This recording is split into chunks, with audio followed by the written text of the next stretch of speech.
होलिका दहन से पहले होली की पूजा की जाती है। सभी जरूरी सामग्री के साथ होली की विधि विधान से पूजा करने पर आपको भगवान विष्णु की कृपा प्राप्त होती है और हर बुरी नजर और अशुभ प्रभाव से आपके परिवार की रक्षा होती है। होली की पूजा में किस कथा का, किस पूजा का है व्यवधान, हम आपको बताते हैं। होलिका दहन बुराई पर अच्छाई की जीत का प्रतीक है। फाल्गुन पूर्णिमा की रात को होलिका दहन किया जाता है। होली जलाने से पहले उसकी विधि विधान से पूजा की जाती है, आरती की जाती है। होली पूर्णिमा की तिथि पर होने की वजह से कुछ लोग इस दिन व्रत भी रखते हैं और होलिका दहन की कथा का पाठ करते हैं। मान्यता है कि इस कथा को पढ़ने से भगवान विष्णु प्रसन्न होते हैं। जिस प्रकार उन्होंने अपने भक्त प्रहलाद की होलिका की अग्नि से रक्षा की थी, उसी प्रकार वो आपकी भी रक्षा करेंगे। आइए आपको बताते हैं इससे जुड़ी कहानी। होलिका को लेकर हिरण्यकश्यप और उसकी बहन होलिका की कथा अत्यधिक प्रचलित है। प्राचीन काल में अत्याचारी राक्षस राज हिरण्यकश्यप ने तपस्या करके ब्रह्मा से वरदान पा लिया कि संसार का कोई भी जीव जंतु, देवी देवता, राक्षस या मनुष्य उसे मार न सकेगा।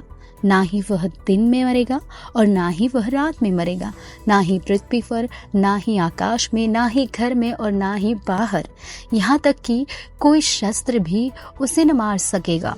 ऐसा वरदान पाकर वह अत्यंत निरंकुश बन बैठा। हिरण्यकश्यप के यहाँ प्रहलाद जैसा परमात्मा में अटूट विश्वास रखने वाला भक्त पुत्र पैदा हुआ। प्रहलाद भगवान विष्णु का परम भक्त था और उस पर भगवान विष्णु की कृपा दृष्टि थी। हिरण्यकश्यप ने प्रहलाद को आदेश दिया कि वह उसके अतिरिक्त किसी अन्य की स्तुति न करे।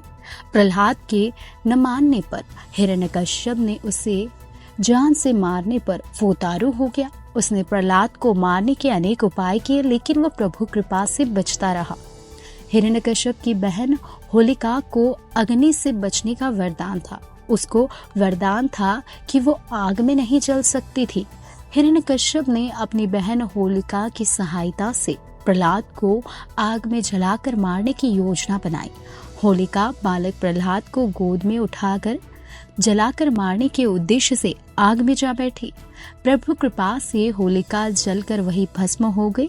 उस प्रकार प्रहलाद को मारने के प्रयास में होलिका की मृत्यु हो गई। तत्पश्चात हिरण्यकश्यप को मारने के लिए भगवान विष्णु नरसिंह अवतार में खंबे से निकलकर गोधूली समय यानी सुबह और शाम के समय का संधिकाल में दरवाजे की चौखट पर बैठकर अत्याचारी हिरण्यकश्यप को उन्होंने मार डाला। तभी से बुराई पर अच्छाई की जीत के रूप में होली का त्योहार मनाया जाता है।